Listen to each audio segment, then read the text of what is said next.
Hey guys, quick review here on this Tillman heavy duty welding blanket. You can see the part number there. This is not the fiberglass, this is not the black one, not the black carbon one, this is silica. And I'll show you that here real quick. So here's what it looks like. I just got the small 3x3. That's what that part number is for. Feels pretty heavy duty. I don't feel really any itchies from it like the fiberglass would. Here real quick, I'll show you holding a flame to it, see what happens.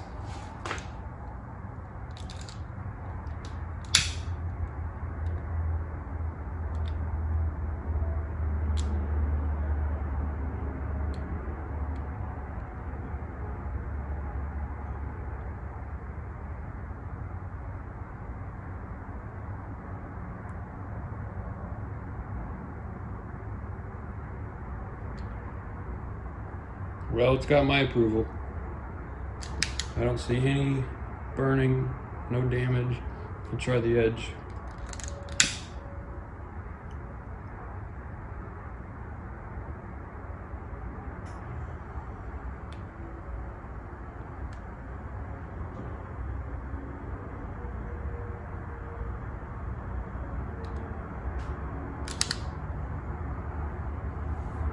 I'd say it's a winner.